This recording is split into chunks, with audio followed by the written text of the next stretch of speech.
Hello my friends and welcome to my new video. So today I've got something very special for you.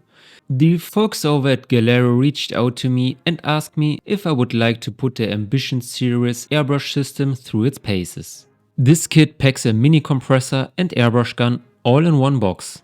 They're aiming this at beginners, promising a complete setup without a hefty price tag. So did they nail it? I've been putting the thing to work and now it's time to share my honest thoughts. Let's unbox it, test it out and find out if it could be the perfect starting point for your airbrush adventures. Now when I say I tested it, I really mean it. This wasn't just a quick spray test, I actually used the GTS-06 in a practical scale modeling scenario, creating a small C diorama. So let's dive right in. Let's begin with the unboxing. The first thing to note is the quality of the packaging. Along the sides, Gaahleri slogan stating their ambition to change the game is prominently displayed. We will of course be evaluating whether this holds true in our practical testing later in the video. Examining the specifications on the back, the needle diameter is listed as 0.38 mm. This is a relatively broad size and could represent a deliberate compromise to accommodate a diverse range of applications from covering larger areas to more detailed work. Another exciting feature is the mini compressor, which is said to be extremely quiet with a maximum volume of just 35 decibels. A value that sounds almost unbelievable at first. Spoiler, the reality may be slightly higher, but the general noise level is actually very pleasant. Of particular interest is the stated compatibility of the airbrush nozzle with water-based paints, which is a significant positive for my workflow, as I exclusively use them. However, practical application will determine its actual performance in this regard. Upon opening the box, the instruction manual is the first item you encounter. Notably, it includes helpful guidance for beginners, such as clear explanations on proper paint dilution, as well as instructions for operating and cleaning the unit. Upon unpacking, one of the first things to note is the unexpectedly short power cable. With an estimated length of 1 meter, it does present a limitation in terms of placement flexibility. Users may need to consider their setup location accordingly or utilize an extension cable. In addition to the compressor unit itself, the packaging also contains two holders designed for airbrush guns. This inclusion suggests the potential for connecting two separate airbrushes to the compressor. Taking a first look at the airbrush gun, the initial impression is quite positive. It feels well balanced in the hand and the lever mechanism operates with a reassuring solidity.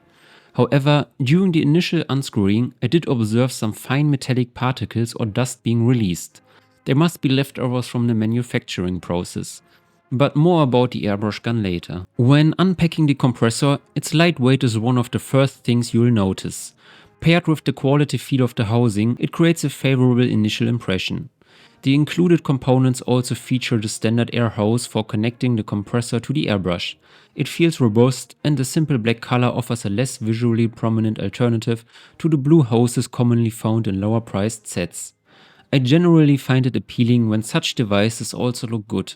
Airbrush compressors or suction systems often look as if they were made in a hobby workshop, so I definitely appreciate these design aspects here. After unpacking and an initial overview of the scope of delivery, we take a closer look at the airbrush gun. Of course, we shouldn't expect any miracles here, but I'm very excited to see how it performs in a practical test. The first thing you notice is that the airbrush paint container can be unscrewed. This is not always the case with cheaper models. The instructions emphasize that this should make cleaning easier. In comparison with the Fender BD130, which is also a very reasonably priced airbrush, we notice that the lid of the paint container of the Gaahleri airbrush is very stiff. In my opinion, this can be inconvenient, particularly when attempting to quickly replenish or change paint or add thinner during spraying, situations where one hand is often occupied. This less fluid operation can potentially lead to unintended movements and paint spillage. An interesting detail becomes apparent when we unscrew the front part with the nozzle from the needle. The nozzle is firmly installed in this cap. This could be an advantage as it is less likely to break off. With other airbrushes, the nozzle can often be unscrewed separately, which can be risky when changing needle sizes. Although the needle sizes cannot be changed on this airbrush model, I think the system is a very good solution in principle. Because if you could change the needle size without having to handle the small nozzle separately, that would be really handy. I've already destroyed at least 2 airbrushes this way. In comparison, here we see the classic design of the nozzle attachment on the fender. Let's move on to unboxing the compressor. It has suction cups on the underside, which provide a surprisingly firm hold on the surface, a detail that I really like. At the front we see two connections for air hoses, which would theoretically allow the simultaneous operation of two airbrushes. We also see the connection for the power cable and the two holders for airbrush guns if you really want to use two. For me personally, this dual connection option on the compressor is a feature whose purpose is not entirely clear to me. In my opinion, you don't need two direct connections on one compressor. If you want to use several airbrushes, I prefer to use quick coupling systems, as you can see here in the video. This allows the airbrushes to be changed with a simple movement of the hose without air escaping. This is not only practical because you only need one hose, but also prevents the cable clutter that would occur if you actually connected two hoses, as you can see in the video here. I therefore definitely favor the use of a single hose in combination with a quick coupling. However, I will take a closer look at how the use of two airbrushes on one compressor actually works in practice later on. Enough unpacking, now it's time for the exciting practical test. When connecting the compressor, the intuitive operation for setting the pressure is immediately noticeable. Preset pressure levels can be selected at the touch of a button, or you can jump directly to the maximum or minimum. I have to say I really liked this feature during the test and I used it frequently. My large standard compressor, which many modelers are probably familiar with, requires a relatively complicated pressure setting using a rotary knob. Although this theoretically allows finer gradations, it is often impractical in everyday use. I often find myself keeping the current pressure setting for the sake of convenience instead of laboriously adjusting it every time. The ability to change the pressure simply by pressing a button is therefore a real gain in comfort that I wouldn't want to do without in future. In addition to its compact design, another key feature of this compressor is said to be its remarkably low volume. Let's take a closer look at this now. I have used a decibel meter for this purpose and I'm now running the video with the measured values. So you can not only see the figures but also get an impression of what the noise development actually sounds like via the camera.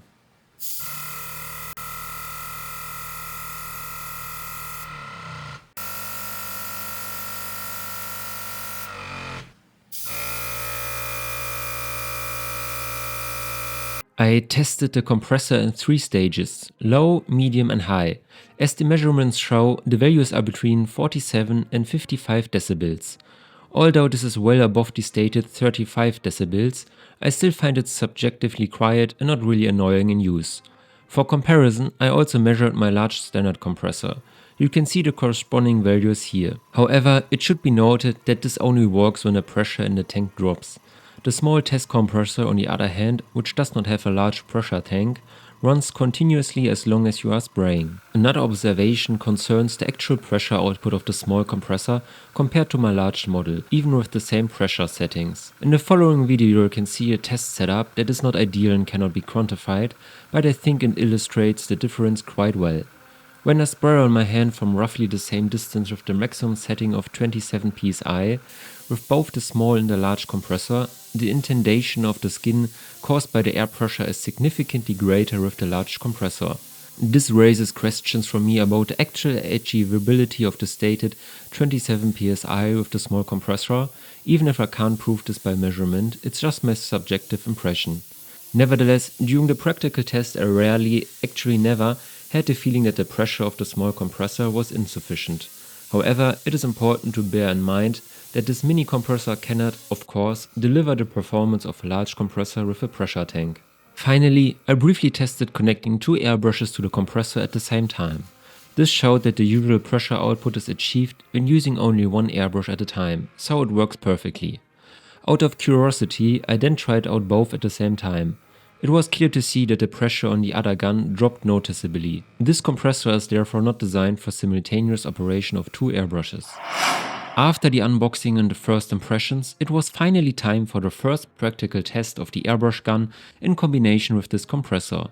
I decided to start by painting a simple 2D motif on paper, an eye that I like to use for testing airbrushes, as it allows me to test fine lines as well as larger areas of color and shading. The color I used was Vallejo Air Tire Black, diluted with a little VMS acrylic thinner. I found that fine lines could be drawn very precisely and shading larger areas worked without any problems. It was definitely fun. The atomization of the paint was good, although the paint I used was quite thin to avoid clogging the nozzle. The pressure was set in a medium range. I then painted some very thin lines. I used the same color mixture for this, but reduced the pressure to the minimum recommended in the instructions for fine detail work. Again, drawing fine lines worked very well. However, as you can see, there are brief blockages, which is not unusual for Vallejo colors. I would therefore tend to recommend a slightly higher pressure. Finally, I wanted to test the large area application of opaque color. I used undiluted Vallejo paint for this. This tends to be a bit thick, but in my experience it is well suited to covering larger areas with 1 or 2 coats of paint. I therefore sprayed on undiluted paint at high pressure. As it turned out, both areas of application, fine lines and opaque areas, work very well with the system. This made me want to start a real project with it. I've built a 1:700 model of the Kursk submarine from Hobby Boss here, which I'm now going to prime first. I used my favorite primer, one-shot primer from Ammo by Mig in black, to prime the model. I diluted this with some acrylic thinner from VMS and applied it to the model with high pressure from the compressor. As you can see, the result is really excellent. The atomization of the paint on the surface is a dream. An opaque layer was achieved quickly and evenly, without any issues such as spider webbing or paint pooling. This resulted in a consistent and high quality base coat. I then applied the base color, Vallejo Tire Black again, but this time diluted with VMS thinner. I deliberately applied this base coat using a cloudy technique and overlapping strokes to give the model surface some depth straight away. I was very pleased with how precisely and well this worked despite the relatively large needle size. This is mainly due to the precision of the airbrush gun itself, which allowed me to target the desired areas very accurately. With cheaper airbrushes, I have often found that they were less precise and sometimes sprayed paint imprecisely or even at an angle, resulting in an unclean paint application. Spraying right for the mast's waterline on the submarine also worked well. However, I noticed a slight overspray, which was also due to my spraying technique. I should have masked larger here. It also seems that the larger needle size played a minor role here, requiring some touch-ups later. I then realized that I had forgotten to paint the underside of the ship in hull red. I made up for this and added weathering effects with the airbrush at the same time. I did this very easily by using brown, beige and green tones to depict dirt, saltwater residues and growth on the waterline. Of course, this requires high precision and thin paint, but the airbrush coped with this task surprisingly well. I was really impressed again with how precisely I was able to achieve effects and how reliably the airbrush applied thin paint to the desired areas. Despite the large needle size, this is a big plus point. One potential drawback I experienced, which might be related to a recent period of less frequent airbrush use, something that often affects me initially, was a slight discomfort in my hand during extended spraying sessions. However, this generally happens when I haven't held an airbrush for a long time, but as ergonomics also play a role with airbrushes, I just wanted to mention this, even if I don't rate it myself. To create the water surface of the diorama, I again applied undiluted Vallejo air paint to the previously modeled sea surface made of modeling clay and polystyrene. I used glossy dark sea green and applied it relatively opaque, which worked without any problems. I also applied undiluted glossy clear varnish, which also worked very well. The depiction of the foam and the waves required many precise cloudy patterns. Here I no longer masked the model, but worked freehand. Thanks to the precision of the airbrush, this was possible, and masking is not one of my favorite tasks anyway. I was very happy with it. In general, I had a very good workflow with this project and everything worked smoothly, which I really liked. After airbrushing, cleaning is of course essential. First, I rinse the airbrush thoroughly with water and empty the paint cup of any paint residue. I then like to wipe out the cup with a cloth. An important step here is the so-called backwash. I close the nozzle tip with my finger while I press air through the airbrush. This causes the cleaning fluid to flow back into the paint cup, which effectively loosens and flushes paint residue from the inside of the airbrush. I repeat this process several times, block briefly, allow to rinse, block again, until no more paint residue escapes. As some paint had dried on the inside, I completely dismantled the airbrush and carefully wiped and cleaned the individual parts. After reassembly, I rinsed with both Vallejo airbrush cleaner and water. As soon as everything was rinsed clean and no more color residue was visible, I disassembled the parts again to let them dry separately and then reassemble them before the next use. Now that the cleaning is complete, I'll come to my final review of the airbrush set. As I share my final thoughts, the final images of the diorama appear in the background. But before I go into detail, I would like to say a big thank you to my amazing Patreon subscribers.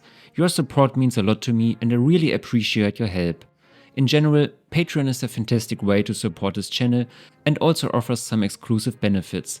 For example, I've also written a detailed build report on this diorama there, as I obviously can't show every single step here in the video. In addition to the airbrush work, further steps with the brush and other products were necessary to achieve this final result. However, I would like to emphasize once again, all the work on this project that could and had to be done with the airbrush, I did exclusively with this set.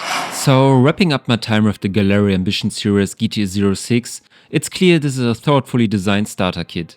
The compact size and clever design choices are genuinely useful, and despite the slightly higher measured noise, the overall operation remains impressively quiet. I also like the quick pressure switching. I ended up using it way more than I expected. It's a great little feature that adds a lot of flexibility. The only real limitation is the maximum pressure, which becomes noticeable when compared to a full-size tank compressor. And let's talk about the airbrush. Despite having a 0.38mm nozzle, it delivered a surprising level of fine detail and control. From subtle weathering to precise freehand work on my submarine project, it made the process smooth and enjoyable. Whether you're just starting out in airbrushing or looking for a compact, portable setup, the GTS-06 delivers a user-friendly experience, solid performance and great value for the price. It's quiet, compact, and those smart quality of life features really enhance the overall workflow. As an entry-level kit, the Gaahleri Ambition Series GTS-06 is an easy recommendation. If, after everything you have heard so far, you think the set might be something for you, then take a look at the video description. There you'll find affiliate links that you can use to support my channel and my work without incurring any additional costs. If you make a purchase via these links, I will receive a small commission. Thank you for your interest in this video. I'm delighted that you have stuck with me this far. See you in the next video. Until then, bye.